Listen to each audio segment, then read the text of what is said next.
Hello everyone. तो चलिए हम आज का टॉपिक स्टार्ट करते हैं और आज का हमारा टॉपिक है interference of wave. Right, last class में हमने देखा था हाइजेनबर्ग अनसर्टेनिटी प्रिंसिपल, क्लियर है। और इसके पहले मैंने आपको बताया था डी ब्रॉगली इक्वेशन, क्लियर है। और डी ब्रॉगली इक्वेशन में मैंने बताया था आपको कि इलेक्ट्रॉन का पार्टिकल नेचर होता है और इलेक्ट्रॉन का वेव नेचर होता है, क्लियर है क्या। अब समझने का ट्राई करते हैं कि अगर इलेक्ट्रॉन का वेव नेचर है तो वेव का जब भी सुपरपोजिशन होता है, सुपरपोजिशन मीन्स लेट्स से अगर टू वेव मीट करेंगे तो उस फेनोमेना को बोलते हैं इंटरफेरेंस। तो चलिए हेडिंग दीजिए,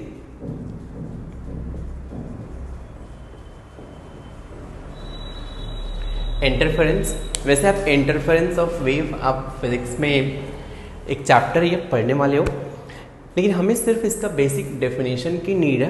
तो इंटरफेरेंस ऑफ वेव का मतलब आप लिख सकते हैं कि इंटरफेरेंस ऑफ वेव मीन्स, लिख लीजिए एक लाइन कि superposition of wave is called interference.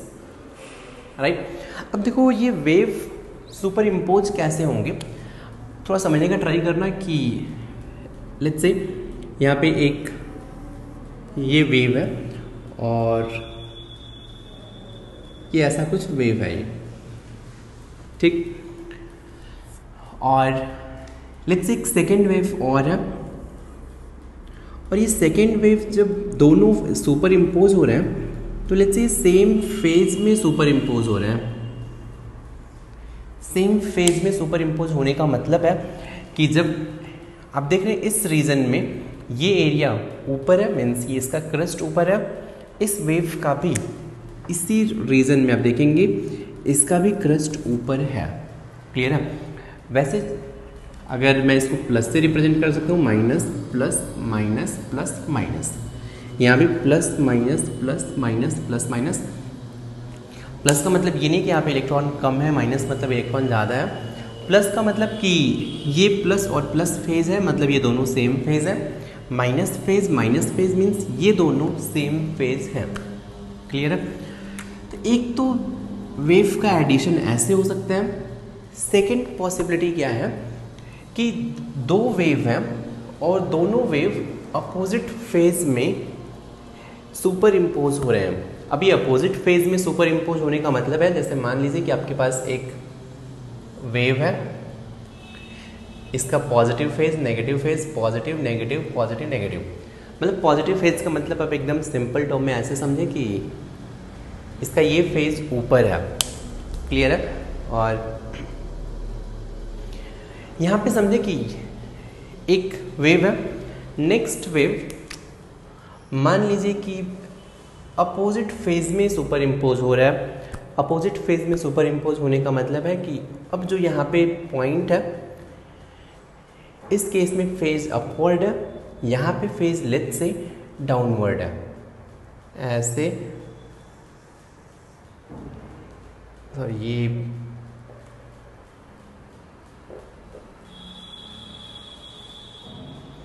ऐसे, तो ये negative positive negative positive negative positive. देखिए दो वेव के सुपर इम्पोजिशन में दो केसेस हो सकते हैं। आइदर ये दोनों सेम फेज में सुपर इम्पोज हो, मीन्स ये जब ऐड हो रहे हैं तो ये सेम फेज में ऐड हो रहे हैं। इस केस में आप देखेंगे किसी भी पॉइंट पे, इस पॉइंट पे अगर फेज नेगेटिव है तो यहाँ पे दूसरे वाले वेव का फेज देखेंगे पॉजिटिव है। यहाँ पे देखेंगे आप फेज पॉजिटिव है लेकिन यहाँ पे फेज नेगेटिव है। तो ऐसी सिचुएशन में अगर आप इन दोनों को ऐड करेंगे तो अब आपको जो रिजल्टेंट वेव मिलेगा,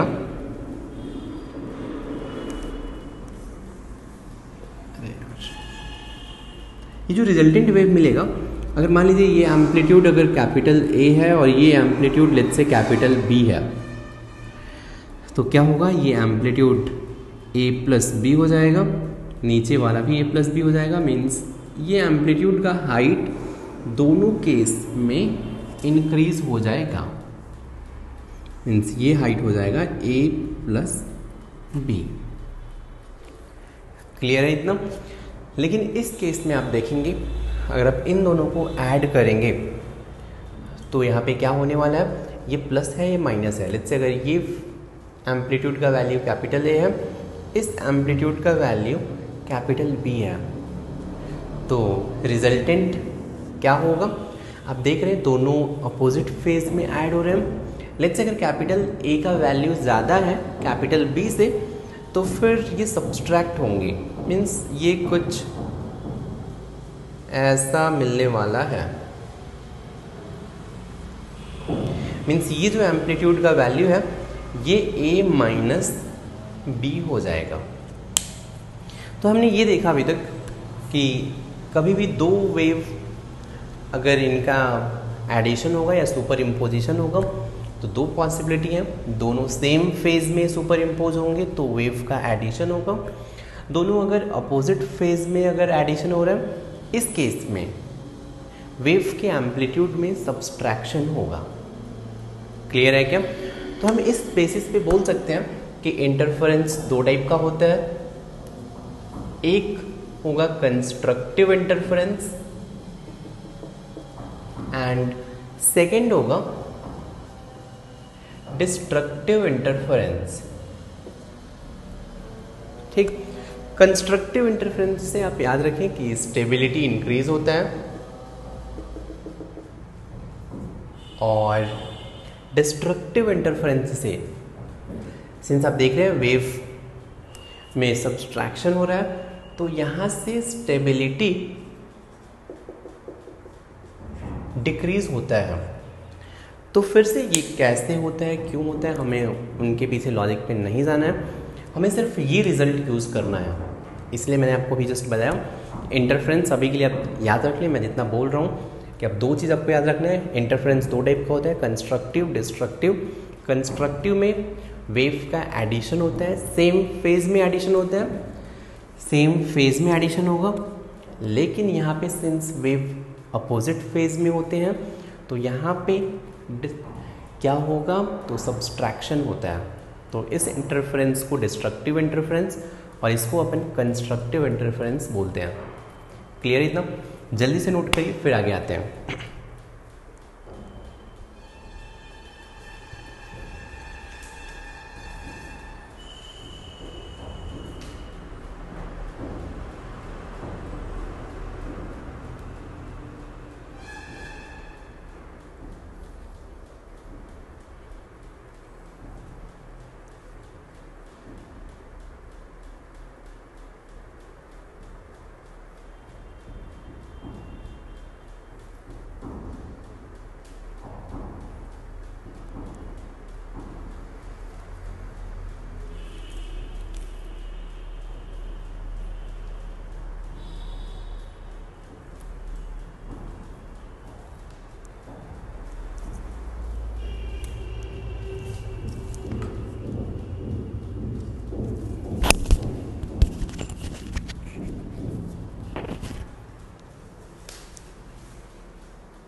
चलिए फिर आपने ये नोट कर लिया होगा, राइट?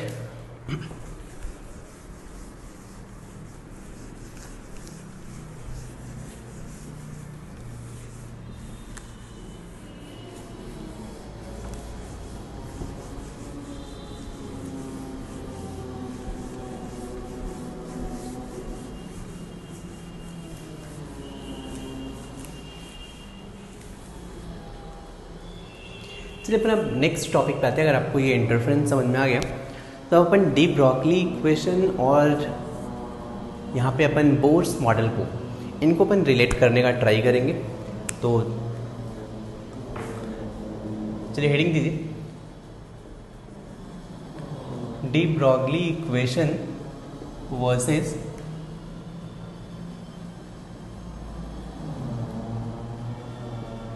Bohr's model. तो आपको पता है बोर्स मॉडल का इक्वेशन आपको याद होगा, ये इक्वेशन है बोर्स मॉडल का, MVR equals to NH/2π where N is number of orbit, याद है। और डी ब्रॉगली इक्वेशन का यह क्या था,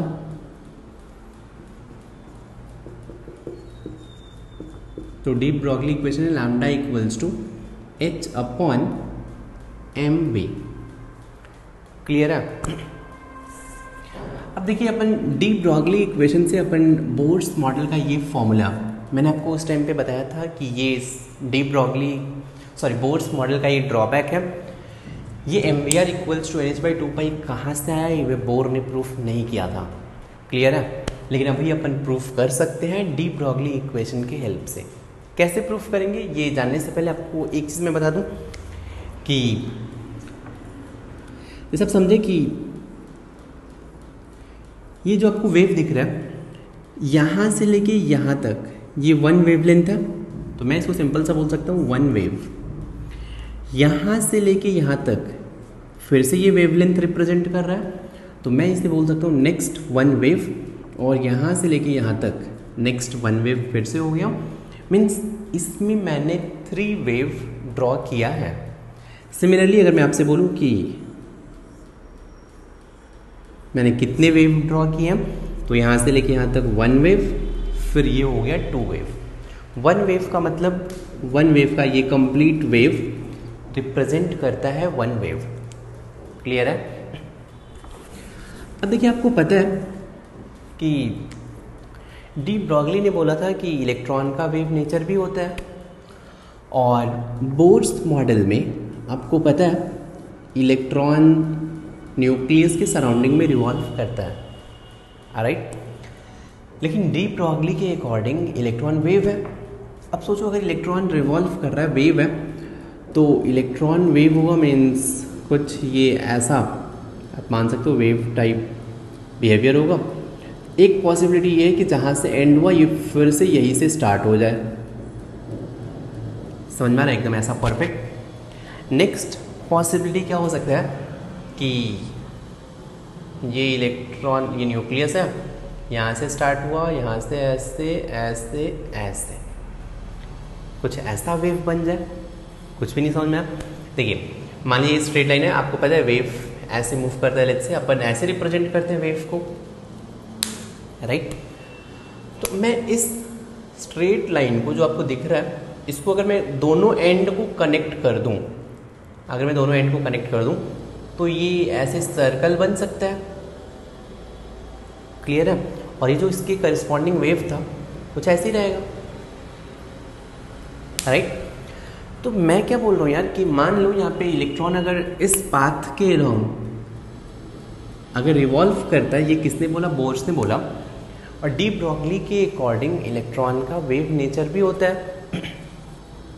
तो आप देख सकते हैं कि अगर इलेक्ट्रॉन का वेव नेचर होगा तो लेट्स से ये वेव नेचर मीन्स ऐसे साइनोसॉइडल कर्व होगा, राइट?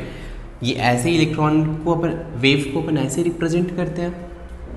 तो एक पॉसिबिलिटी ये है कि इलेक्ट्रॉन ऐसे वेव टाइप अगर आप रिप्रेजेंट करेंगे, ये जहाँ से एंड हुआ यहीं पे ख़त्म हो गया, फिर से ये जब स्टार्ट होगा तो नेक्स्ट वेव जब बन रहा है ये इसी पे ऐड हो रहा है। मीन्स अगर ये इसी पे ऐड हो रहा है, मैंने आपको बताया था कि एक वेव है, नेक्स्ट वेव भी एग्जैक्टली ऐसा ही है, तो फिर ये इंटरफेरेंस कंस्ट्रक्टिव इंटरफेरेंस होता है।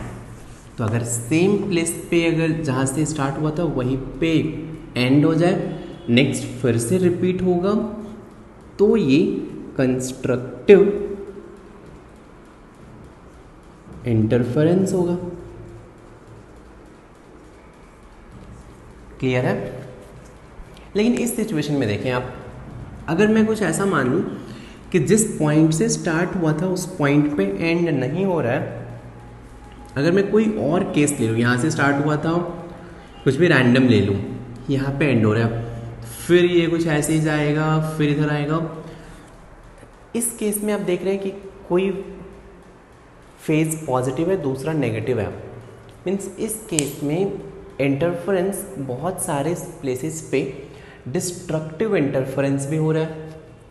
ये समझ में आ रहा है? जैसे मान लीजिए ये लाइन के ऊपर है ये रीजन लाइन के नीचे है यार, तो इस एरिया में तो ये डिस्ट्रक्टिव इंटरफेरेंस होगा। मीन्स मैं बोल सकता हूँ ये केस है डिस्ट्रक्टिव इंटरफेरेंस का। और आपको पता है कि कंस्ट्रक्टिव इंटरफेरेंस स्टेबल होता है, डिस्ट्रक्टिव इंटरफेरेंस अनस्टेबल होता है। और आपको पता है कि एटम तो स्टेबल होता है रिलेटिवली, राइट। तो एटम में कौन सा इंटरफेरेंस होना चाहिए? अगर एटम बोल रहा हूँ कि एग्जिस्ट करता है, इलेक्ट्रॉन का वेव नेचर होता है, तो कंस्ट्रक्टिव इंटरफेरेंस होना चाहिए, तभी एटम एग्जिस्ट कर पाएगा। क्लियर है? ये पार्ट आप रिलेट कर पा रहे हैं? तो अब सोचो यार, कंस्ट्रक्टिव इंटरफेरेंस होने के लिए कंडीशन क्या होना चाहिए? मैं कौन सा कंडीशन यूज़ करूं कि आप बोल सकते हो कि कंस्ट्रक्टिव इंटरफेरेंस होगा ही होगा? मान लीजिए अगर ये रेडियस r है तो ये डिस्टेंस कितना हो जाएगा? सर्कमफ्रेंस इक्वल्स टू 2πr हो जाएगा। अगर ये 2πr इक्वल्स टू, ये देखिए ये डिस्टेंस थोड़ा सा फील करना, यहाँ से लेके यहाँ तक ये डिस्टेंस लैम्डा रिप्रेजेंट करता है। नेक्स्ट डिस्टेंस फिर से 1 लैम्डा हो गया, नेक्स्ट डिस्टेंस फिर से ये लैम्डा है, तो ये डिस्टेंस 3 लैम्डा के इक्वल है।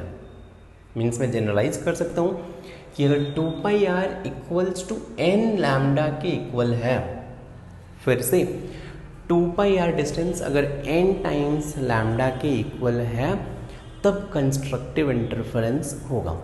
Where n is natural number और ये और क्या रिप्रेजेंट करता है? Number of wave. बिकॉज यहाँ पे देख रहे हैं आप, n का वैल्यू 3 है और 3 वेव्स हैं यहाँ पे, इस ऑर्बिट में 3 वेव है। क्लियर है क्या? तो यार अगर ये 2πr equals to n lambda होगा तो कंस्ट्रक्टिव इंटरफेरेंस होगा। तो ये कंडीशन हो गया for constructive interference 2πr should be equal to n lambda, n is number of wave, या फिर नेचुरल नंबर होगा। तो इस केस में देखें ये कंस्ट्रक्टिव क्यों नहीं है? देखिए यहाँ से लेके यहाँ तक डिस्टेंस, यहाँ से आप आए यहाँ तक 1 लैम्डा, नेक्स्ट 2 लैम्डा, नेक्स्ट ये देखिए 2πr is not equal to n lambda, इसीलिए ये कंस्ट्रक्टिव इंटरफेरेंस नहीं था। तो अब ये 2πr इक्वल्स टू अगर n लैम्डा हो रहा है, n इज नेचुरल नंबर और n is number of orbit, तो कंस्ट्रक्टिव इंटरफेरेंस होगा। लैम्डा की जगह पे डी ब्रॉगली इक्वेशन पे मैं पुट कर सकता हूँ 2πr equals to n h/mv। Clear है? और अगर मैं 2π को इस साइड लाऊं तो mvr इक्वल्स टू nh/2π। आपको ये इक्वेशन कुछ जाना पहचाना सा लग रहा होगा। यही इक्वेशन बोर्स ने भी दिया था क्या? तो ये इक्वेशन आ गया बोर्स मॉडल का। क्लियर है क्या? तो देखिए हमने डी ब्रॉगली इक्वेशन से और इंटरफेरेंस के हेल्प से बोर्स मॉडल का इक्वेशन प्रूफ कर लिया। क्लियर है क्या? जल्दी से नोट करें।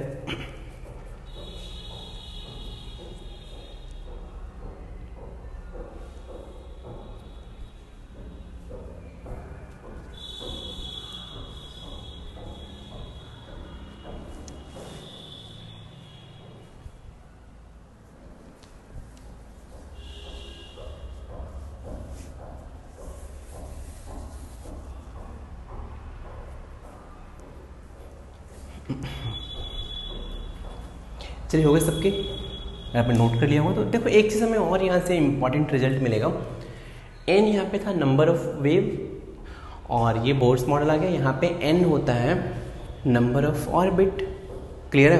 तो आप यहाँ से जनरलाइज कर सकते हैं, बोल सकते हैं कि number of wave in any orbit equals to orbit number, right. तो ये पॉइंट नोट कर लीजिए कि number of wave in any orbit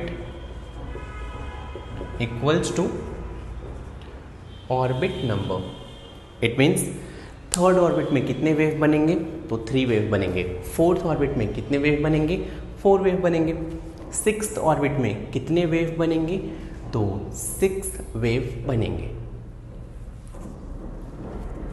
तो यहाँ तक क्लियर है? ये पॉइंट भी आप नोट कर लेंगे। चलिए फिर आगे आते हैं।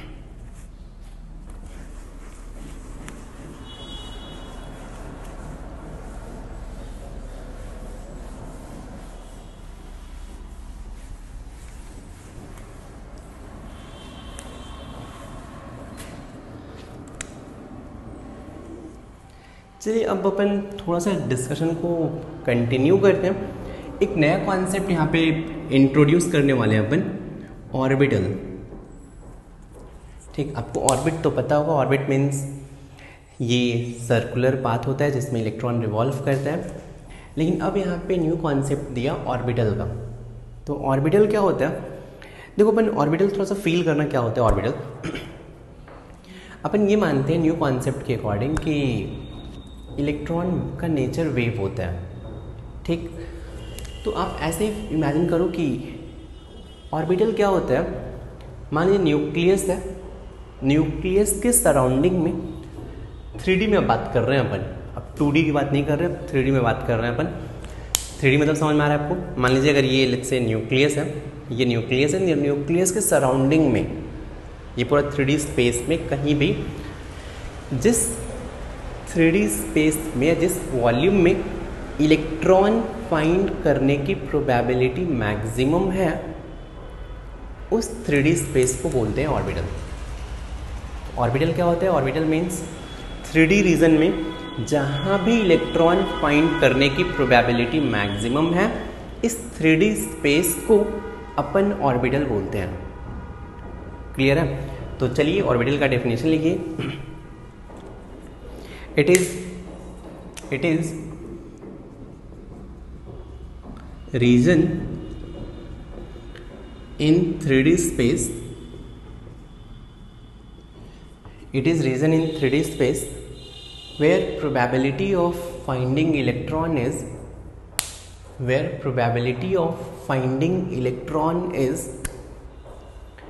it is region in 3D space where probability of finding electron is maximum। फिर से probability maximum की बात कर रहा हूँ मैं, तो मतलब ऑलमोस्ट बोल सकते हैं 90 to 95% इतना probability होना चाहिए, 95% के आसपास। फिर से फिक्स्ड वैल्यू नहीं है। तो it is region in 3D space where probability of finding electron is maximum। तो इस 3D स्पेस को अपन क्या बोलते हैं? ऑर्बिटल बोलते हैं। क्लियर है? मतलब आप एकदम सिंपल टर्म में समझो कि ऑर्बिटल मीन्स जैसे मान लो कि इलेक्ट्रॉन का घर बोल सकते हो आप। जैसे अपना किसी भी इंसान है, कोई इंसान अगर ए है, राइट, तो इस इंसान को फाइंड करने की प्रोबेबिलिटी मैक्सिमम कहाँ पे होगी? जैसे मान लीजिए कि अगर ये हमारे जय बाबू हैं, तो जय को अगर फाइंड करना है, तो जय को फाइंड करने की मैक्सिमम प्रोबेबिलिटी कहाँ पे होगी? अगर कोई बाहर से पुलिस आए तो जय को पकड़ना है अगर मान लो, तो पुलिस कहाँ पे आएगी? घर पे, क्योंकि घर ऐसा प्लेस है जहाँ पे मैक्सिमम चांसेस है कि ये प्रेजेंट होंगे।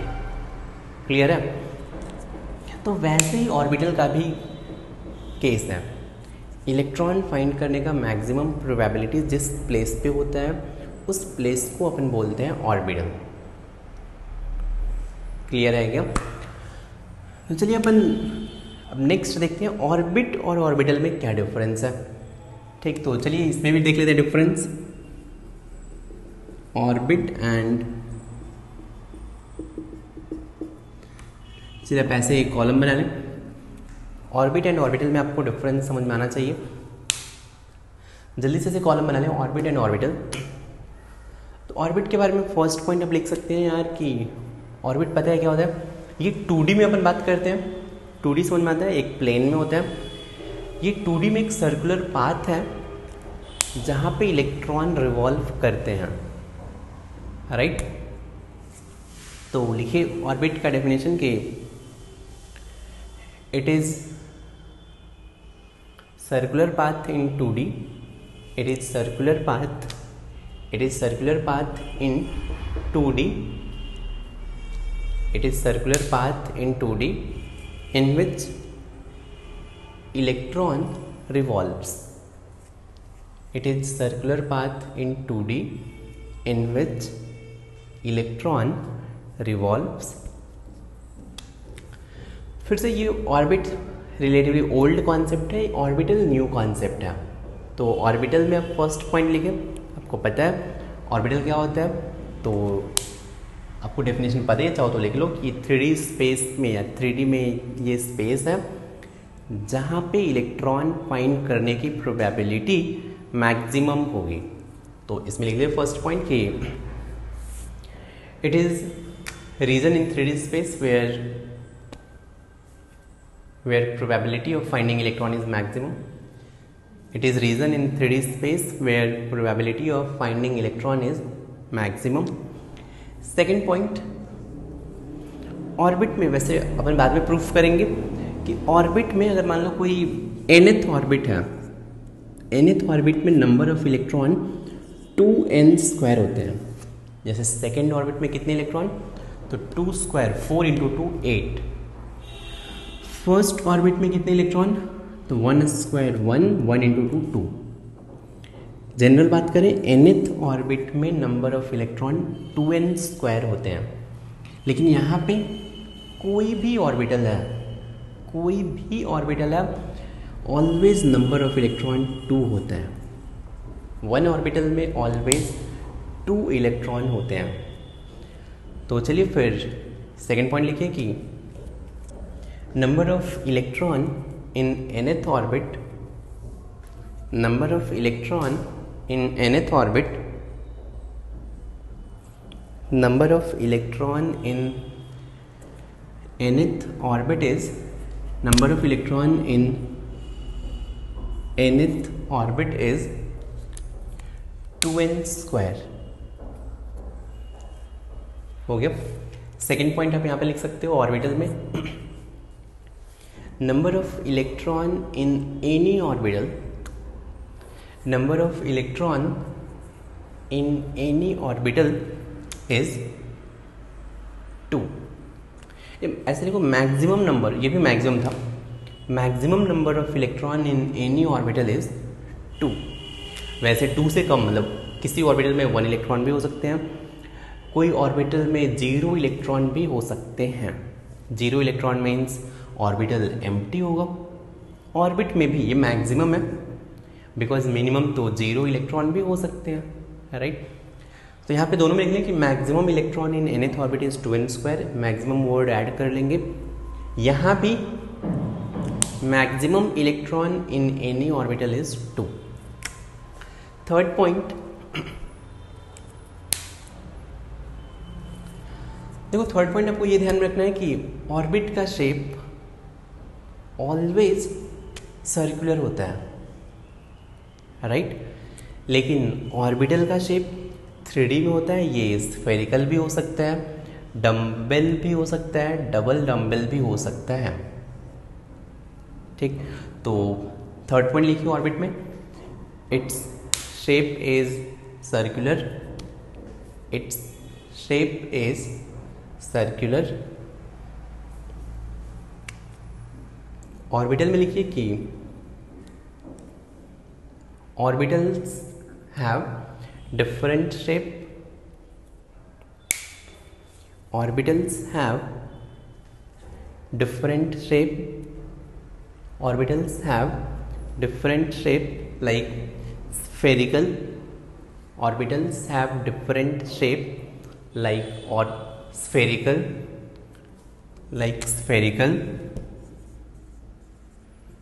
dumbbell, double dumbbell and so on, like spherical, dumbbell, double dumbbell and so on। तो आपको डाउट आएगा कि ये ऑर्बिटल का शेप कैसा होता है, ये स्फेरिकल, डम्बल, डबल डम्बल क्या होते हैं। तो यही अपना नेक्स्ट टॉपिक है, राइट।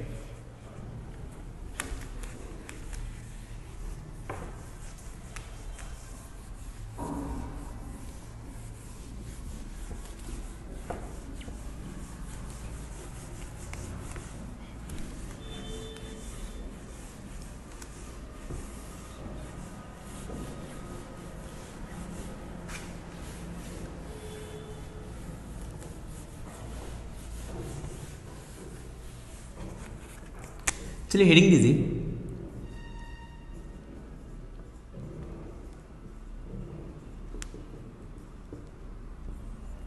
Shape of orbital.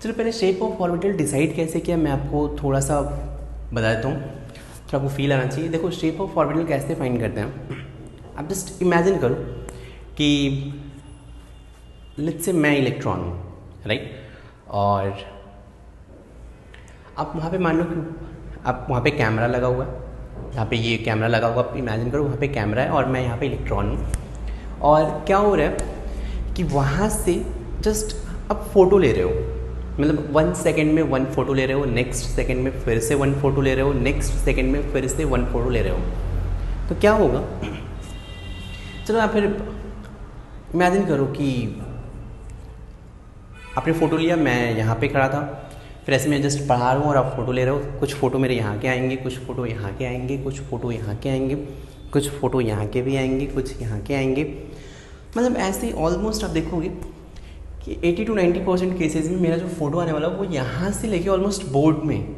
यहाँ से लेके यहाँ तक के बीच में आने वाला है। क्लियर है, एक फ़ोटो यहाँ का होगा, एक यहाँ का होगा, यहाँ का होगा, यहाँ का होगा, 90 to 95% फ़ोटो यहाँ के होंगे। कुछ फ़ोटो जैसे मैं कभी कभी गायब भी हो जाता हूँ, जैसे अभी अगर आपने फ़ोटो लिया तो मिलेगा ही नहीं।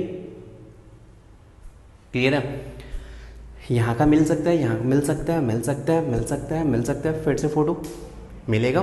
कुछ केसेस में जैसे मैं कभी कभी यहाँ पे ही आ जाता हूँ मैं पढ़ाते हुए, तो अभी आपको फ़ोटो नहीं दिख रहा होगा, राइट।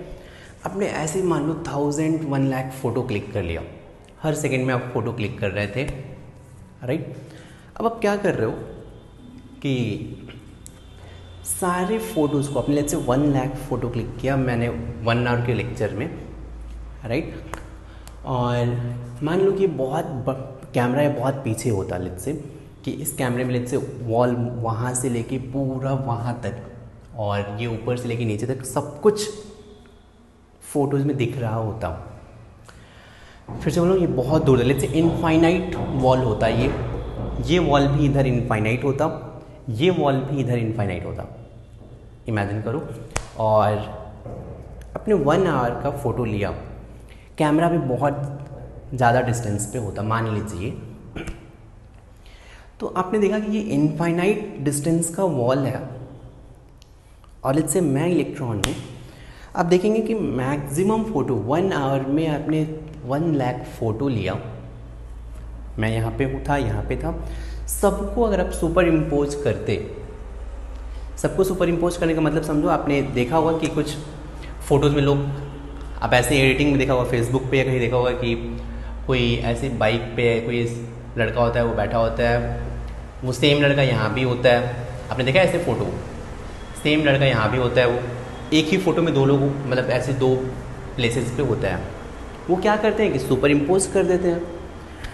वैसे ही अगर आप मेरा फ़ोटो सुपर इम्पोज कर दे तो आपको क्या मिलता कि लेट्स से अगर ये इनफाइनाइट वॉल है, लेट्स से ये इनफाइनाइट वॉल है और मान लेते हैं सिर्फ इतना में बोर्ड है, तो मेरा फ़ोटो कहाँ से कहाँ तक होता, यहाँ यहाँ यहाँ पे, मतलब ऐसे इसके बीच में ही यही फ़ोटो मिलता क्या, इस थोड़े बहुत फ़ोटो में बाहर भी जा रहा था, लेकिन मैक्सिमम फ़ोटो ये अगर बोर्ड है, लेट्स से ये वाला बोर्ड है, ये अगर बोर्ड है और ये इनफाइनाइट वॉल है, तो मैक्सिमम फ़ोटो मेरा इतना में ही मिलता। क्लियर है, तो मैं आप बोल सकते हो यार कि 1 आवर के लेक्चर में मेरा मैक्सिमम प्रोबेबिलिटी है कि इस रीजन में मैं मिलूँगा। क्लियर है, ये पॉइंट समझ में आया, ये फील आया। सेम चीज़ अपन क्या करते हैं, अब मान लो कि यहाँ पे एक न्यूक्लियस है, लेट्स से ये पॉइंट साइज ये न्यूक्लियस है, अपन क्या करते हैं, इलेक्ट्रॉन है, मान लो एक इलेक्ट्रॉन है, इलेक्ट्रॉन कभी यहाँ पे होगा, कभी यहाँ पे होगा, कभी यहाँ पे, अरे 1 सेकेंड बाद हम ऐसे फ़ोटोज़ ले रहे हैं इलेक्ट्रॉन का। मान लीजिए, जस्ट इमेजिन करिए कि मेरे पास ऐसा कैमरा है जो इलेक्ट्रॉन का भी फ़ोटो ले सकता है, तो आप ऐसे 1 सेकेंड बाद फ़ोटो ले रहे हो, इलेक्ट्रॉन हर एक 1 सेकेंड के बाद फ़ोटो ले रहे हो और अपने 1 लाख फ़ोटो ले लिया, सबको सुपर इम्पोज करोगे तो आपको क्या दिखेगा, कुछ ऐसे जैसे अब मेरा यहाँ पे दिखा था, आपको कुछ ऐसा ही रीजन दिखेगा जहाँ पे इलेक्ट्रॉन मैक्सिमम रहेगा और कुछ केसेस में इलेक्ट्रॉन बहुत कम रहेंगे। लेकिन इस रीजन में मान लो आपने फोटो लिया, कुछ ऐसा दिखा आपको, इस रीजन में बहुत इलेक्ट्रॉन प्रोबेबिलिटी मैक्सिमम है। तो आप क्या बोलेंगे कि ये जो 3D में रीजन है, ये जो 3D में स्पेस है, इस स्पेस में, इस रीजन में इलेक्ट्रॉन फाइंड करने की प्रोबेबिलिटी मैक्सिमम है। क्लियर है? तो इस 3D स्पेस को मैं बोलूँगा ऑर्बिटल। आई होप आपको ऑर्बिटल का फील आया होगा, ऑर्बिटल क्या होता है। तो जिस 3D स्पेस में इलेक्ट्रॉन फाइंड करने की प्रोबेबिलिटी मैक्सिमम है। अब क्या होगा, जैसे मान लो अब अपन शेप ऑफ ऑर्बिटल पे आते हैं। एक ऑर्बिटल होता है एस ऑर्बिटल। तो अगर आप एस ऑर्बिटल का ऐसे ही अगर आप देखोगे डायग्राम, तो ये स्फेरिकल होता है। स्फेरिकल मतलब एक ये स्फीयर है और इसके अंदर इलेक्ट्रॉन कहीं भी हो सकता है। क्लियर है? तो ये एस ऑर्बिटल के लिए ऐसा आपको शेप मिलने वाला है। सिमिलरली अगर आप पी ऑर्बिटल में बेसिकली 3 टाइप के ऑर्बिटल होते हैं। एक होता है px, py, pz। px orbital means ये कुछ ऐसा होता है, मान लो ये x एक्सिस है, तो इसको बोलेंगे px ऑर्बिटल। एक साइड पॉजिटिव और एक साइड नेगेटिव। पॉजिटिव नेगेटिव का मतलब फिर से कुछ इंपॉर्टेंस नहीं है, ये बस फेज रिप्रेजेंट करता है। प्लस फेज मीन्स, अरे minus phase means plus plus same phase होते हैं, माइनस माइनस सेम फेज होते हैं, plus minus means opposite phase है। फिर से एक होता है py orbital. py orbital means मान लो अगर ये x एक्सिस है और ये y एक्सिस है, तो y एक्सिस के अलॉन्ग ऐसा शेप होगा, ये डम्बल शेप बोलते हैं, ये py ऑर्बिटल है। फिर से ये प्लस फेज होगा, माइनस फेज होगा। एक होता है pz orbital. pz orbital means x, y and z axis मान लो कुछ ऐसा है, तो z एक्सिस के अलॉन्ग ऑर्बिटल ओरिएंटेड होगा, तो इसे बोलेंगे pz। फिर से प्लस माइनस। आपको ये समझ में आना चाहिए, जैसे मान लो कि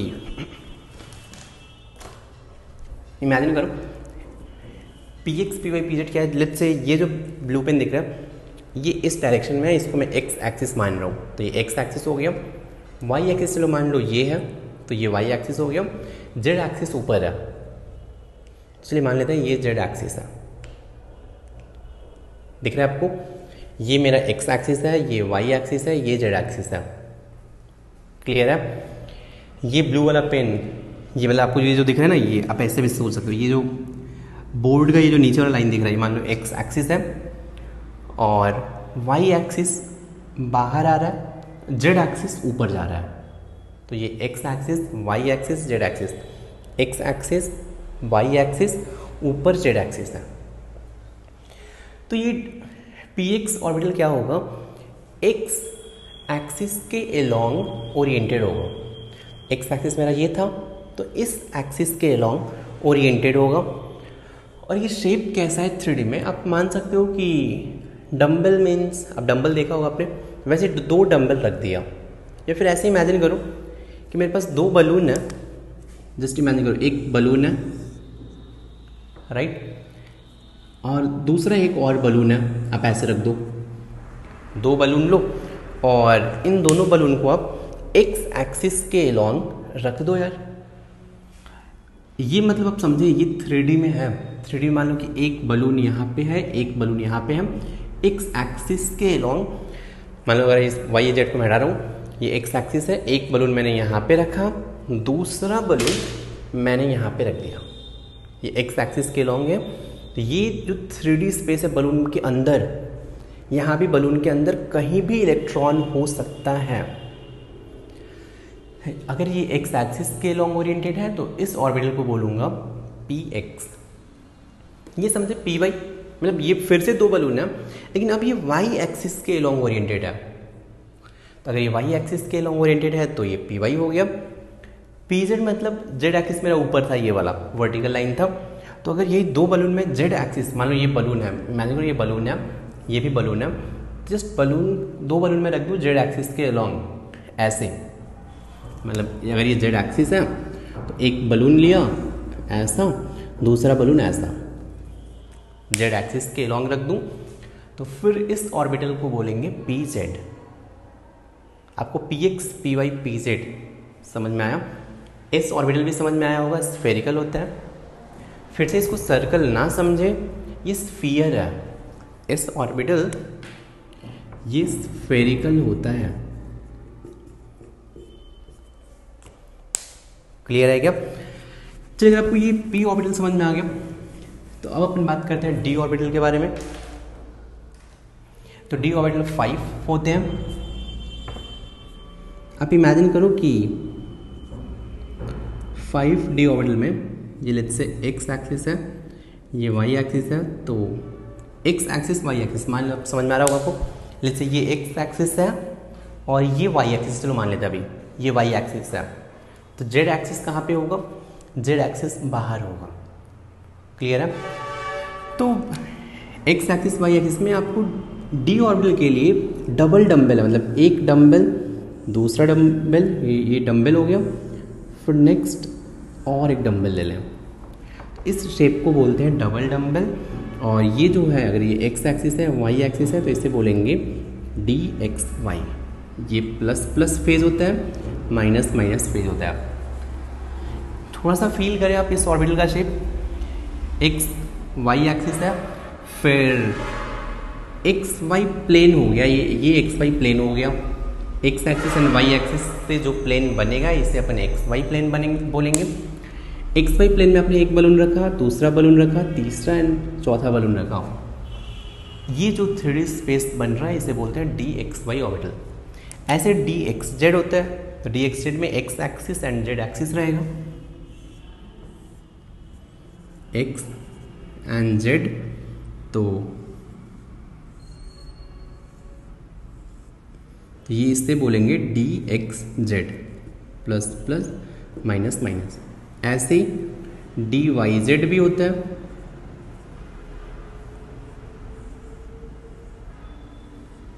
तो ये हो गया डी वाई जेड, फिर से प्लस प्लस माइनस माइनस। मतलब ये फिर से देखो यार, मैंने ड्रॉ किया है इसी प्लेन में, लेकिन एक्स जेड समझ में आ रहा है।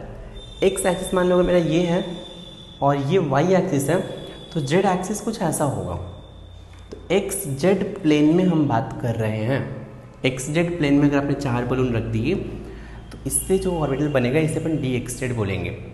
Similarly D Y Z means Y Z plane में। नेक्स्ट यहाँ पे एक और ऑर्बिटल है एक्स वाई, ये एक्सिस के लॉन्ग ही ओरिएंटेड होगा, तो इसे बोलेंगे D X square Y square. ये plus plus minus minus. D orbital में एक और होता है, ये एक्स ये जेड, डी जेड स्क्वायर, और यहाँ पे ऐसे रिंग होता है, तो ये प्लस प्लस रिंग में माइनस होता है। लास्ट वाला कैसा है मैं आपको एक्सप्लेन कर रहा हूँ, पहले आप ये ड्रॉ कर लें, फिर मैं लास्ट वाला एक्सप्लेन कर रहा हूँ। नोट करें आप।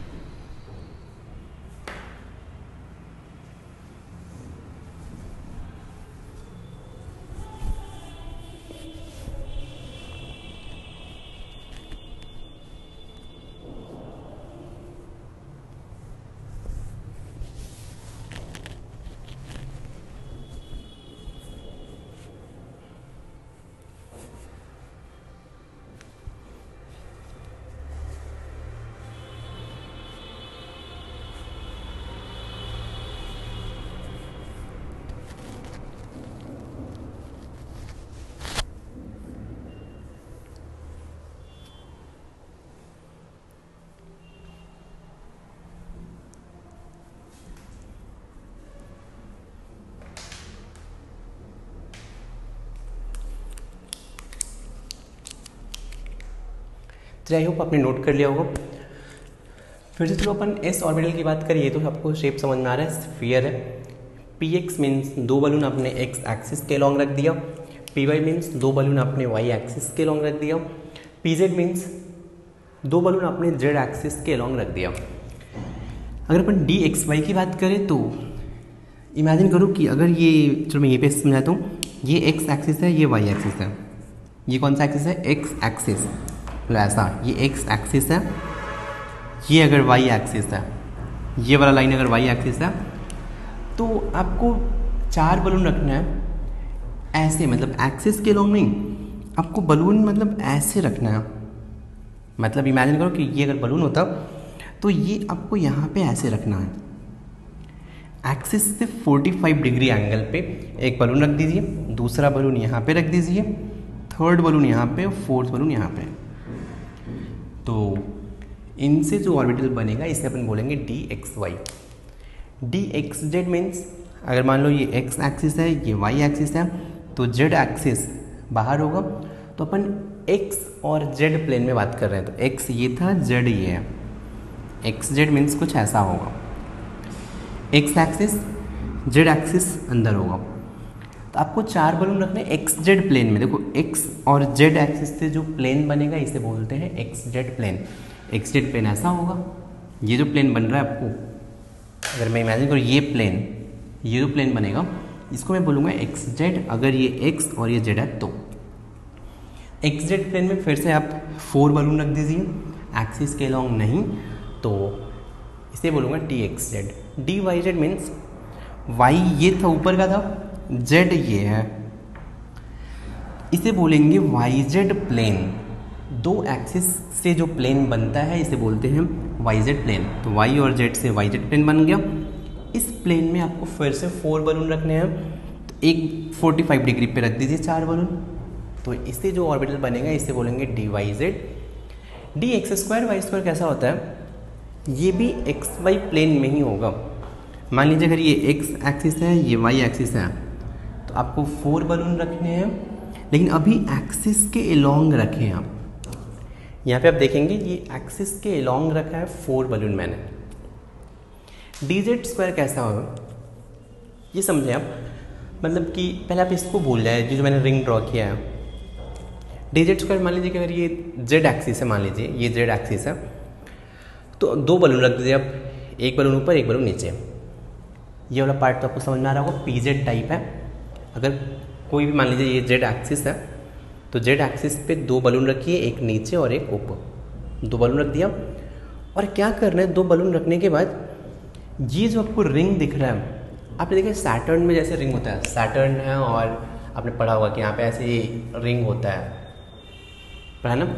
तो वैसे क्या होगा कि अगर मैंने 2 बलून रखा, मान लीजिए इस एक्सिस के अलोंग 2 बलून रखा, तो ये अगर जेड एक्सिस है, तो इस प्लेन में एक रिंग होगा, इलेक्ट्रॉन, उस रिंग में इलेक्ट्रॉन ही रहेगा, चारों साइड से ऐसे रिंग होगा। तो वही मैंने यहाँ पे ड्रॉ किया है। ये जेड एक्सिस के अलोंग 2 बलून है, ये अगर इस एक्सिस के अलोंग 2 बलून रखा है, तो इसके परपेंडिकुलर ऐसे इलेक्ट्रॉन का रिंग होगा। क्लियर है। तो इसको अपन प्लस फेज देते हैं, तो इसको अपन रिंग वाले को, इलेक्ट्रॉन को माइनस फेज देते हैं। इस रिंग में भी, ये रिंग है बेसिकली सैटर्न टाइप, यहाँ भी इलेक्ट्रॉन होगा। आप ऐसे मान सकते हो कि अगर लेट्स से इमेजिन करो कि अगर ये बोर्ड का प्लेन में रिंग है, बोर्ड के प्लेन में मैं रिंग ड्रॉ कर दूं, तो एक बलून आप ऐसे ऊपर रख दो, एक बलून ऐसे ऊपर, मान लो ये बलून है लेट्स से, ऐसे ऊपर रख दो, और दूसरा बलून नीचे रख दो ऐसे, और बोर्ड के प्लेन में ऐसी रिंग है। थोड़ा सा फील आया क्या? तो ये ऑर्बिटल के शेप आपको याद रखने हैं। क्लियर है। चलिए, अगर आपने ये नोट कर लिया, फिर एक और पॉइंट ऑर्बिटल में आप ध्यान रख सकते हैं। Heading is a nodal plane.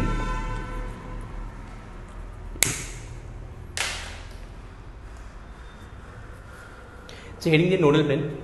Nodal plane का आप डेफिनेशन लिखे। Nodal plane means plane where electron density is 0। फिर से, nodal plane means plane where electron density is 0 and it must pass through, एक कंडीशन और है इसका, this plane must pass through centre of orbital. तो ऐसे plane को बोलते हैं नोडल प्लेन।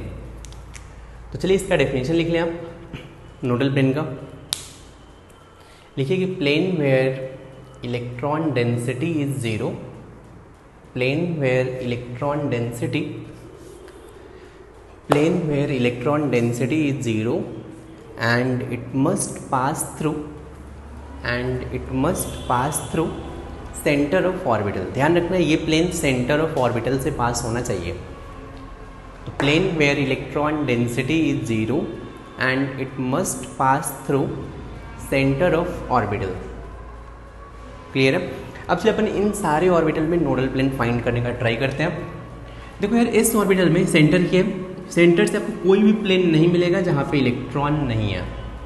मीन्स सेंटर से पास होते हुए सारे प्लेन अगर आपने ड्रॉ किया, सारे प्लेन में इलेक्ट्रॉन मिलेंगे, इसीलिए यहाँ पे नो नोडल प्लेन। इस ऑर्बिटल में नो नोडल प्लेन। px में बात करें, अगर ये x एक्सिस के लॉन्ग है, आपको दिख रहा होगा ये जो प्लेन दिख रहा है सेंटर से पास होते हुए, ये जो प्लेन है, इस प्लेन में इलेक्ट्रॉन डेंसिटी जीरो होगा। क्लियर है? तो ये प्लेन कौन सा होगा? तो यार ये y एक्सिस है, मान लो बाहर वाला z एक्सिस है, तो ये प्लेन कौन सा होगा? yz। जिस प्लेन में जो भी एक्सिस होता है नेम एक्सिस के अकॉर्डिंग ही देते हैं। मतलब मान लो अगर y है और ये z है, तो इस प्लेन को बोलेंगे yz, प्लेन को बोलेंगे yz। मान लीजिए अगर ये y होता ये x होता, अब ये प्लेन कौन सा हो जाएगा? xy प्लेन हो जाता। तो ये कौन सा प्लेन हो जाएगा? yz प्लेन हो जाएगा। तो यहाँ पे nodal plane will be yz plane. Key point ये है, px है, x y z होता है, x को हटाओ yz प्लेन बन गया। ये देखो py है, तो नोडल प्लेन कौन सा होगा? ये वाला दिख रहा है आपको, ये कौन सा प्लेन है? x एक्सिस इसमें है और एक z एक्सिस है, तो xz प्लेन हो जाएगा। xz प्लेन यहाँ पे नोडल प्लेन होगा। यहाँ पे देखें pz के लॉन्ग इलेक्ट्रॉन है, यहाँ पे थोड़ा सा विजुलाइज करना डिफिकल्ट है, लेकिन आप यहाँ से सोच सकते हैं px में yz, py में xz, pz में कौन सा प्लेन हो जाएगा? xy प्लेन नोडल प्लेन हो जाएगा। यहाँ पे बात कर लेते हैं, ध्यान रखना ये x एक्सिस है, ये y एक्सिस है, z एक्सिस बाहर होगा। तो यहाँ पे नोडल प्लेन आपको ये दिख रहा होगा, एक तो ये दिख रहा है, ये नोडल प्लेन है, दूसरा नोडल प्लेन ये है। तो ये कौन सा प्लेन है? y है इसमें और z है, तो एक तो हो गया इसमें yz, दूसरा कौन सा है? ये x एक्सिस और इसमें z एक्सिस भी इंक्लूड हो रहा है प्लेन में, तो ये हो जाएगा xz। दो यहाँ पे नोडल प्लेन हो गया। की पॉइंट ये है कि देखो यार xy है क्या, तो dxy में आप xy लिख लो, दोनों जगह पे z ऐड कर दो, xz yz। सिमिलरली यहाँ पे अगर अपन बात करें dxz में x लिख लो, z लिख लो, कौन सा रिमेनिंग है? y, तो xy और yz प्लेन। कैसे आया? फिर से देखो ये x एक्सिस है, z एक्सिस है, तो y एक्सिस बाहर होगा। अगर y एक्सिस बाहर है, एक xy प्लेन और yz प्लेन। यहाँ पे भी आप क्लियरली बोल सकते हो dyz है, y और z लिखो, और क्या करेंगे अपन? x अटैच कर दो यार, दो प्लेन मिल गया। कौन कौन से? xy xz, क्योंकि बाहर x होगा, अगर ये y है ये z है तो बाहर x होगा, xy एंड xz। यहाँ पे फिर से ये एक नोडल प्लेन दिख रहा है, दूसरा ये नोडल प्लेन दिख रहा है। प्लेन सेंटर से पास होना चाहिए, तो ये और ये दो नोडल प्लेन है, लेकिन अपन इस कोई भी प्लेन किसी एक्सिस से पास नहीं हो रहा है, इसलिए नेम नहीं देंगे, सिर्फ बोलेंगे कि यहाँ पे टू नोडल प्लेन है। राइट?